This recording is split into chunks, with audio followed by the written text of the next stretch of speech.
Hey everyone, Craig Hocknull here. I'm just out here at Springfield Golf Resort in the border of Chandler and Gilbert in Arizona. It's a beautiful day. Show you the little golf course. It's a retirement community golf course open to the public. Overseed came in really nicely. There's one of the greens back over here. What I did in this practice session is I just hit a bunch of balls, set the camera up on the tripod, and didn't really do any talking. So I'll share with you a few little insights as I go about my practice, and I'll be able to do that, just kind of do it in a voiceover manner. So hopefully that turns out good and you enjoy it, and we'll get stuck into it right now. Thanks. Alright, so as per usual, I go through a little bit of a saber stretching routine. So that's basically what this first part of the video is. So stretch out the arms, and now I'm using the heavy end of the saber, just kind of swishing back and forth. One thing I want you to take note of from this camera angle is just kind of how clean the rotation is and how the saber goes from backswing to follow through, and it looks like it connects up on a perfect circle. And I'm able to do that because of my hip rotation. Now after I've warmed up, I'm going to go in and hit some full swing 20-degree hybrids. This is my Epon driving iron. It's set at 20 degrees, but I've actually got it bent down to 17.5. So as I travel to Australia and play the links course, I will be utilizing that stinger shot. Now I'm progressing into a 6-iron.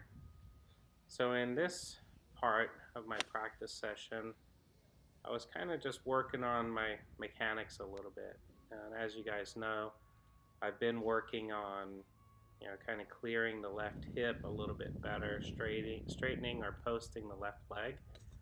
And really what that does for me is it keeps my divot a little bit more shallow. As I get a little steep, sometimes that front leg will slide forward. So each shot, I'm making sure I go back, pick my target, and really what I'm trying to do in this practice session is play golf. I don't really want to play golf swing. I want to be playing golf. And the ticket really is to be able to fully release the energy, right? So I set up the ball, go back behind. I'm thinking, all right, I'm going right at the 200-yard marker. This is my 6-iron. Get my grip, take my stance, and then I want to accelerate through and clear that left leg.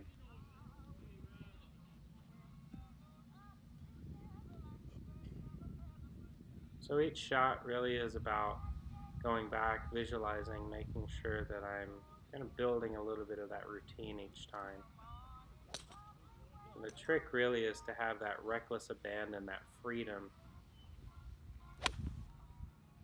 So as I was practicing today, I started to get a little bit, more in the mindset of playing golf swing than playing golf.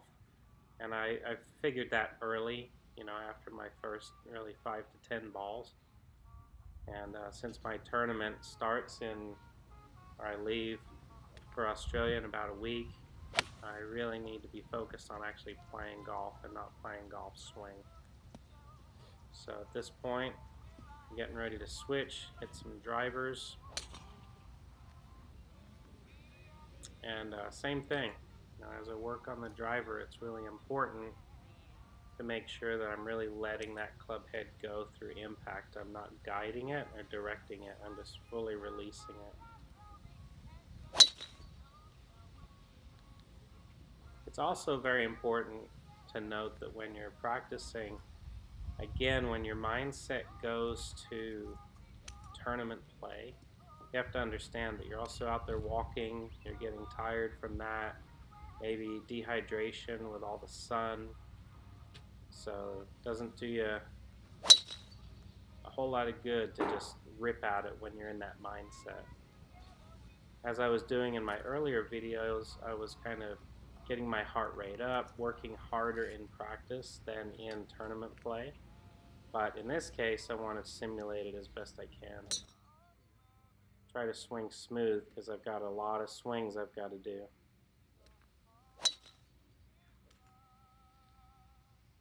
So overall today, pretty good practice session, and getting ready to move here, move the camera over, get a little bit of a different angle from behind so that you can see a little bit more down the line. That face-on view is typically called caddy view now, and in this case I'm just moving the camera back so that we can get a good down the line view. And you know, a lot of this too is for me to review. It's good for me to look and see what it is that I'm doing so that I can really continue to work hard on my game. Hitch the pants up. You've always got to hitch the pants up. That's important. Especially when you're short. You don't want your nice pants dragging on the dirt. So right here is where I started to figure out, wait a minute, I was guiding the club, or I was kind of pushing the club back. I was doing a little bit more of a straight arm backswing, and I was missing the punch. I was missing the real pop that I needed. And so I'm rehearsing, just kind of picking the arms up, letting the elbows bend a little bit more, and really started to smash some drives here.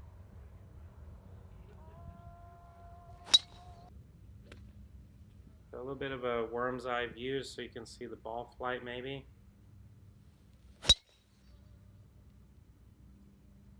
These shots for me were really solid, pretty penetrating ball flight, and I like to play just a little bit of a hard fade where it starts maybe down the left rough and fades back into the middle of the fairway. I really feel like I can release the energy and not guide that shot.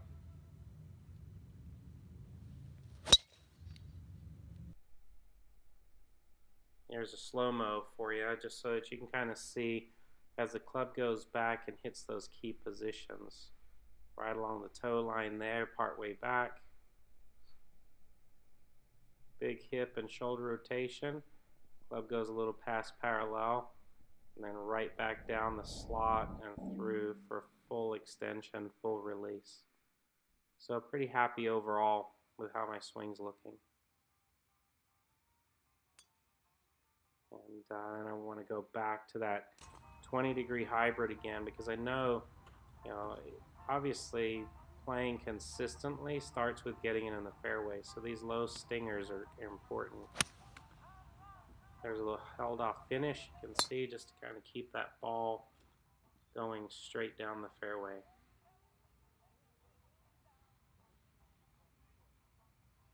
Getting into it, visualizing, really feeling it. And wham, just kind of punching it low down the fairway. Right, so in tennis, you have a first serve and a second serve, right? So if you mess up your first serve, you might be trying to smash that first serve at 100 miles an hour. You got to have a second serve to get the ball in the other side of the court so that you can at least play the game. So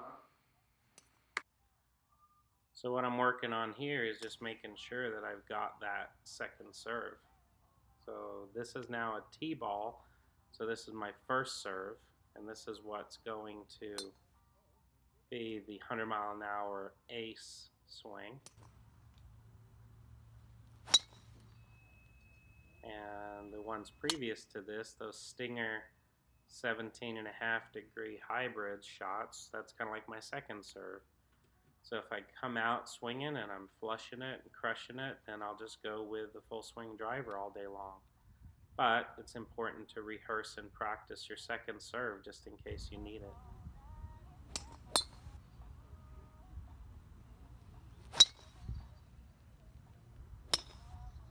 So again, just kind of working on the width of the stance and clearing out the left leg, and as I do that, I'm able to really turn through and stay in balance. So now just kind of going back and finishing up with some more 6-irons.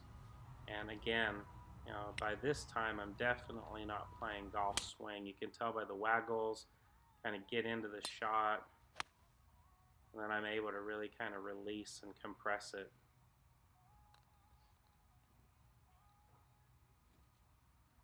Okay, get back behind, visualize, set the club. Alright, Don't think about guiding it down the fairway, just let it go. There you go. You can tell I kind of like that one a little bit better. So I guess the moral of the story for this practice session is really just kind of get out of your own way. Do what you're supposed to do, pick your target, and let it go. Don't guide it or manipulate it. It doesn't do you any good. Found, like everybody, started my practice session getting a little bit of playing golf swing instead of golf. And so toward the end of the practice session, started to really get a good feeling of just kind of being able to load up that club a lot better in the backswing. So anyway, here's your video for the today, day after Thanksgiving. Definitely need to get into playing golf mode more than hitting golf balls and training. And so my intention tomorrow is to go play a beautiful golf course called Desert Forest. It's actually one of my favorite golf courses in the entire world, let alone Arizona. And really enjoy that golf course. And I'll take you out there with me just for a little bit, spend a little bit of time out there playing around, and you'll get to see how beautiful it is. So thanks, and we'll see you in the next video.